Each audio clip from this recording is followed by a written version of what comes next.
Alrighty, here is your blazing blossom and your tipsy turtle. Hey, stranger. I haven't seen you out here in a while. What you doing? Must my people always think I'm up to something? If you must know, I'm just passing through. I'm sure you're up to a little bit more than just that.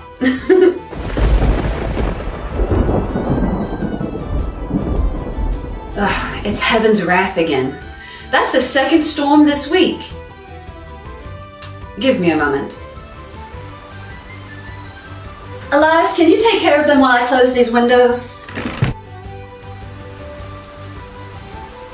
I swear, I am getting so fed up with these storms.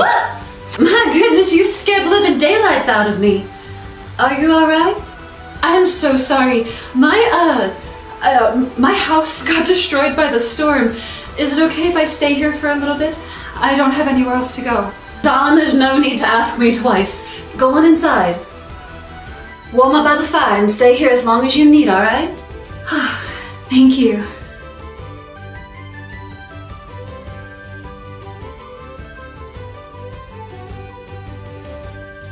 Actually, if you don't mind me asking, do you have any friends or family?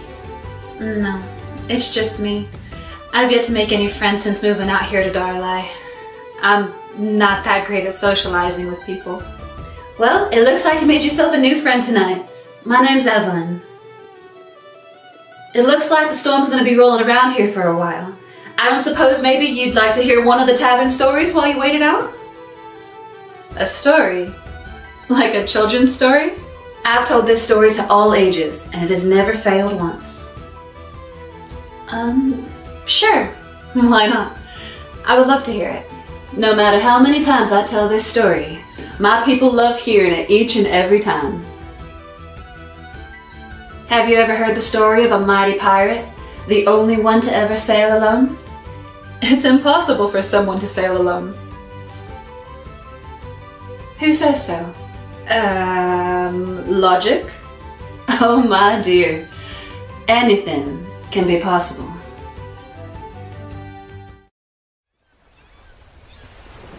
This tale is about a great captain named Theron and his only child, the first daughter of the sea born upon the waters and aboard his own ship.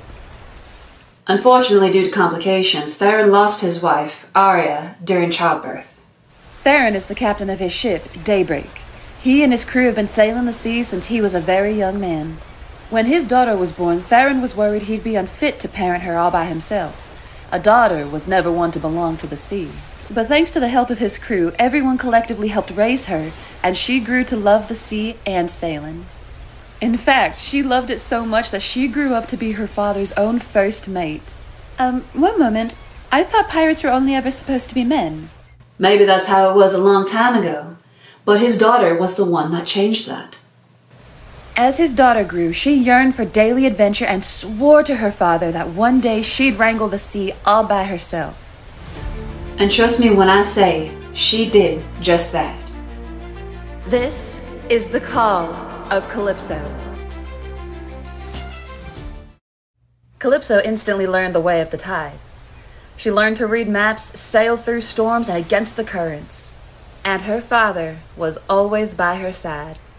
She became such a devoted sailor that Theron even trusted her with his world map so that she may sail all of the lands that he has ever discovered. He also gifted her his favorite dagger. Although the seas were free to roam, Theron and his crew always had one rule. We shall never set sail at night. It was one thing to already be out at sea and be sailing through the night. It was another to depart when the moon was already shining. Why couldn't they leave at night? I promise you'll find out very soon. Gods, I hate storms. So did Calypso once. One night, Calypso and her father were spending time going through a stroll in the village. I will meet you at the tavern shortly. Oh, what are you doing? Just going to go check on the crew. Make sure they're all ready for tomorrow's voyage. I'll see you in a little bit. Calypso did as he asked, and while at the tavern, she studied her father's map, prepared for her next adventure, and decided where to go next. But suddenly, She heard a strange commotion coming from outside. People whispered in strange ways, so she went outside to investigate. There's Calypso! Maybe she knows what's going on. Daybreak is no longer on the dock. Calypso's heart sank like the ship to the bottom of the ocean. Without saying a word, Calypso took off from the village and ran to the shore. But when she got there, she saw her father's ship far out into the sea. Neither her father or his crew left any sign or trace of where they might have gone. Calypso screamed and screamed and screamed for her father, not knowing where he was going or when he'd come back. But Calypso remained hopeful that they would return very soon. But then, hours turned to days, and days into weeks. Calypso waited on the shore for 7 straight moons, hoping she'd see the sails of her father's ship peek over the horizon. But it never did. She stayed out all by herself? For the most part, yes, but eventually she had some company. That is Leova, Calypso's best friend. They've known each other since they were children.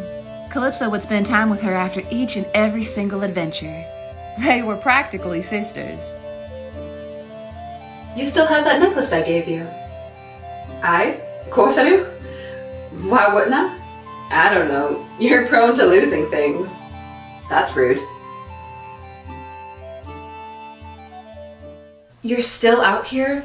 Calypso, it's been 3 days. You haven't ate, slept, nothing. You're quite impossible to find, you know.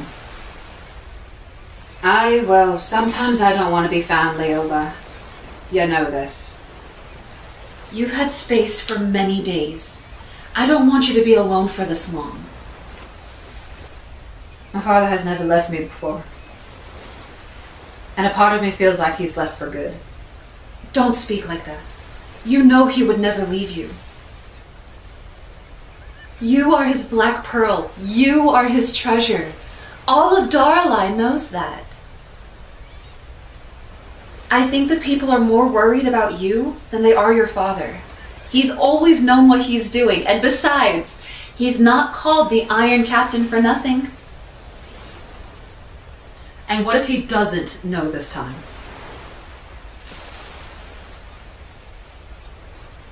My gut tells me something is wrong and I can't keep waiting for him to come back. Stubborn as always.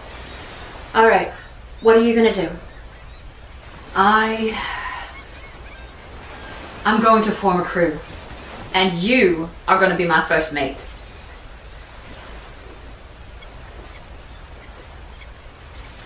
Determined as she was, Calypso did just that. She formed a crew of 10 familiar faces, including herself and Leova. This is so exciting! I've never been out to sea before!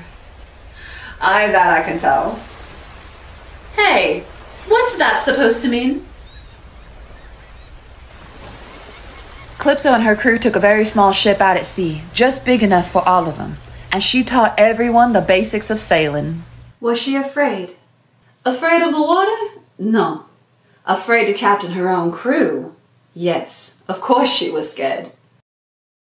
But Calypso couldn't let fear stop her from finding her father and his crew. Calypso and her friends ventured off into the great waters. All Calypso needed was her father's dagger, his map, and his compass. The first day of sailing with her new crew went very smooth. The tide was gentle and the skies were clear. But no matter what route she followed on her map, they found no sign of daybreak.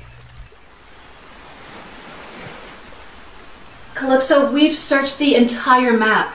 I don't think there's anywhere else that we can go. We should go home and try again another day, okay? As much as she didn't want to, Calypso agreed. But on their way home, Calypso spotted something very strange towards the horizon. In the distance, she spotted a mountain she had never seen before. What are you doing? Home's that way! But I want to know what that mountain is. That's not on the map. Are you sure we should? Exactly. It's not on the map. Which means we might be able to find something. Deep down, Leova knew that sailing to a mysterious mountain wasn't a good idea, but she trusted Calypso's better judgment. And as they sailed closer to it, Calypso could see a path that led into a canyon. But just as Calypso began to turn the helm, a storm began to brew.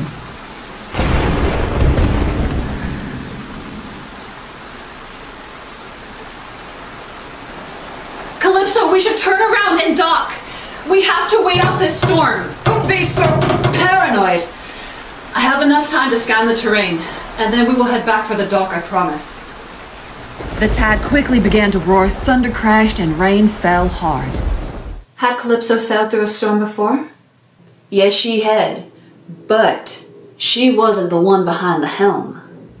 Eventually, Calypso got the ship close enough to the canyon, determined to sail through it, thinking that's where her father must have gone. Okay, Calypso, we've seen it. Turn her about. The front mast is starting to break. They were out of time. They were never going to make it to the island through that storm. The only option they had was to steer into the canyon where the current was calmer. Our only shot is to sail through the canyon to avoid the rest of the storm.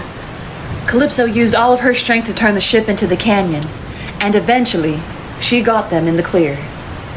Calypso looked out into the distance and watched as the storm raged on past them. Oh, thank the gods.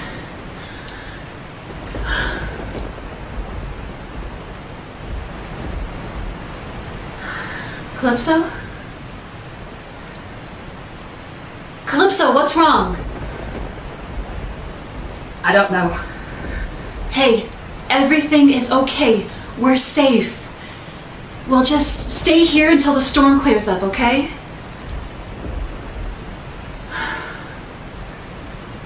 And then suddenly, the ship began to bump. What was that? I don't know. Before they knew it, the storm began to chase them into the canyon. And for the first time ever, Calypso didn't know what to do.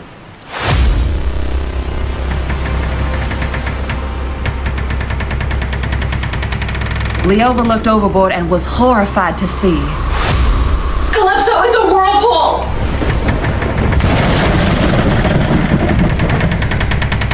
Calypso never encountered a whirlpool before, and nothing in all her years of learning how to sail could have prepared her for that night. All she could see was the terror on her friends' faces, the nastiest storm, and a body of water ready to swallow the ship whole. Calypso did everything she could to steer that ship out of the tide, but unfortunately it was torn apart, piece by piece, until it was completely destroyed.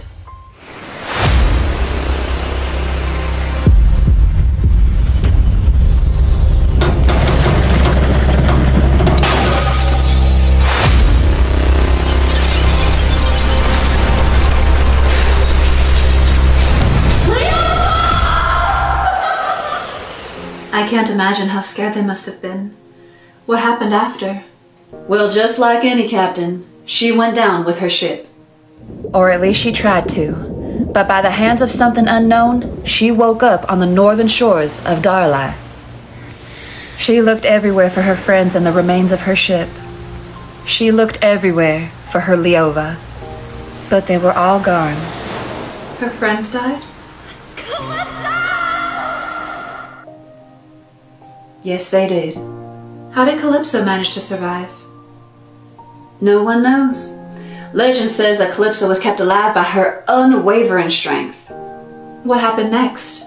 After realizing her friends were gone, she stayed on the shore for 3 days before going back home. And it was there she was met by many worried faces. The faces of her friends' family and loved ones. Calypso stood in front of them and with a heavy heart, she told them the truth as to what happened that night. I did everything I could to steer us out of that storm.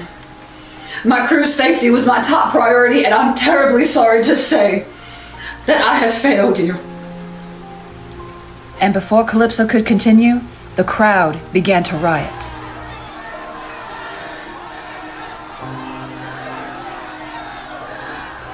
And then from among the crowd, Leova's mother stepped forward. And she tried to take Calypso's hand. You will never know how sorry I am. Unfortunately, Calypso and her father were deemed as bad omens of Darali. But she spoke true. No one knew that the whirlpool was going to happen, and who's to say they would have made it through that storm anyways? No matter how hard Calypso tried to speak, no one would listen. Instead, she was threatened with weapons, broken bottles, fists, and worse.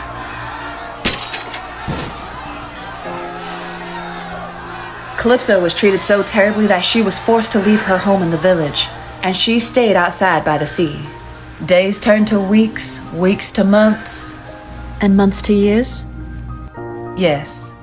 And during that time, Calypso remained alone. News about Calypso's crew and her father's crew spread about the kingdom, and for the safety of the people, King Cassius deemed that the laugh of piracy be forbidden across all lands. With his word, the people used it to their own advantage, and since Calypso was the last pirate remaining, she was exiled from her own home and never welcomed back. This new ruling alone broke Calypso, and she knew that she was never going to be able to change the mind of the villagers. But she had been through so much that she didn't want to fight it.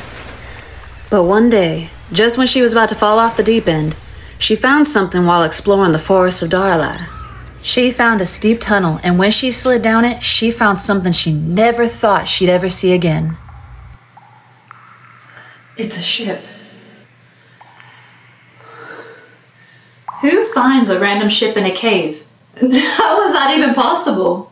Well, while Calypso explored the ship, she saw something on its helm, and it was something she never thought she'd ever see.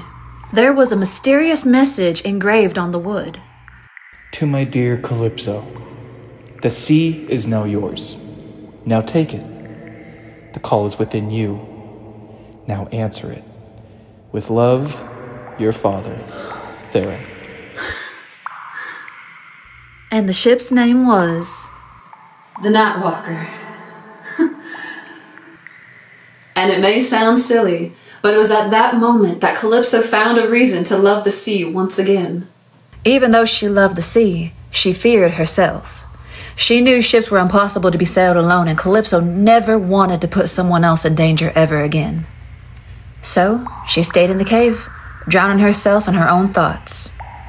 Until one day, she was found by a gentleman named Elias. Whoa, it's alright. I'm not here to harm or bug you. Your presence bugs me plenty.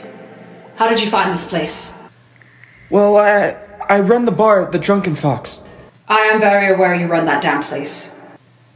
Well, people talk about you all the time, and I've been curious if you're all they say you are. Hearing the word murderer, does it ease your curiosity enough for you? No, listen, I saw you go into the forest when you left the tavern, and... You followed me here. I mean, to put it simply, yes? Are you here to tell me how much of a murderous wench I am? Here to tell me that if I wasn't so fixated on finding my father that my friends would still be here? If that be your purpose, I'd leave. Before I shish kebab those pretty blue eyeballs of yours. You're no murderer in my eyes. Calypso didn't know who she could trust, but she was willing to get to know this new stranger. What do you want?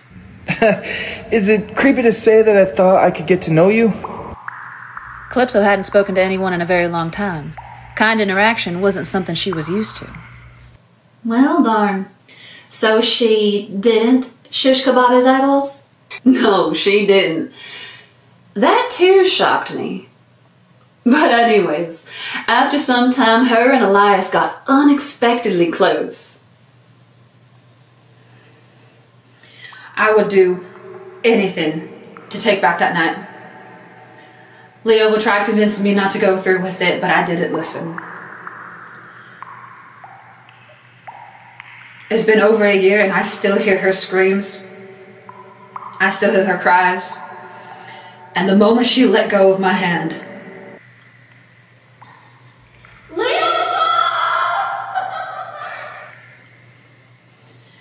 I wanted nothing more than to sink with that ship. And surely there's a reason you woke up back on the beach. I mean, had you not, you would have never found the ship that your father left for you. Left it for a reason. I know. A part of me is grateful for whatever it was that pulled me out of the tide that night. Do you still believe your father's out there? Alive? I do.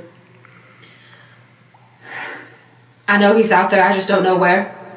I don't know where he's been, what he's gone through. I don't know anything, and that's the thing that scares me the most. Let me guess. Something bad happened afterwards? Well... Calypso! You have to go. There's an angry mob on their way here. Whoa, slow down, mate. What are you talking about? I think someone followed me here a few nights ago and now they're searching for you.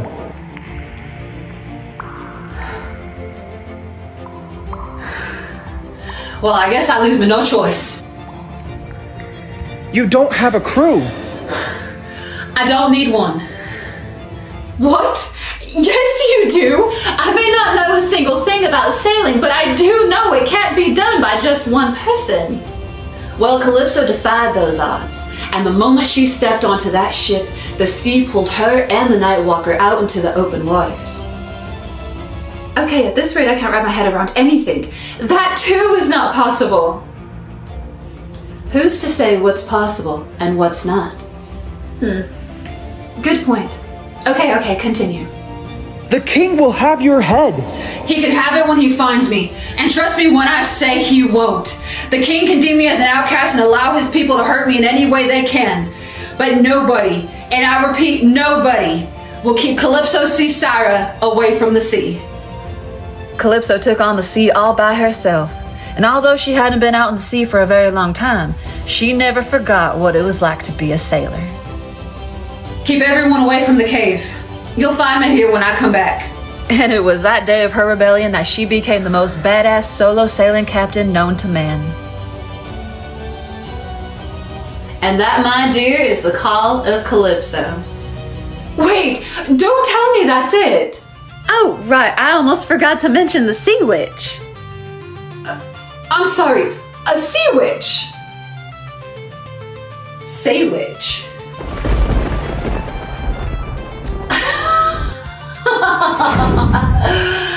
I know she's joking. She's not joking. What the hell are you?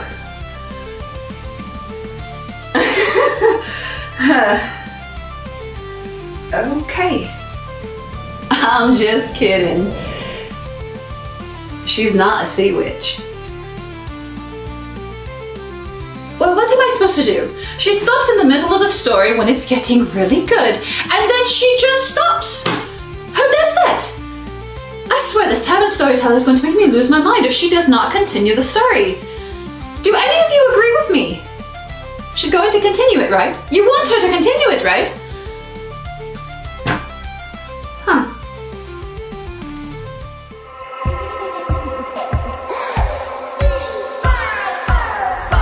I will seize of the pirate stone.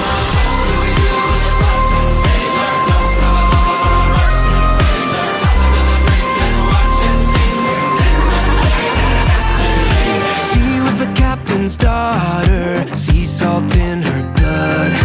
Born on the high sea waters, rose like a rising flood. Her skin tough as stone, with the fire in her bones. She's a lone wolf, water rogue. When the deep sea's shaking and moonlight's blazing, Calypso sails.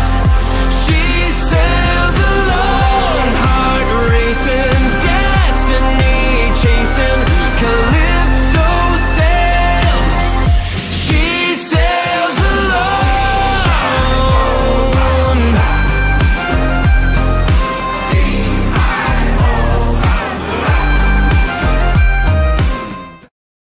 Now don't you worry and don't you fuss. This isn't the end of Calypso's story. I'll see you very soon.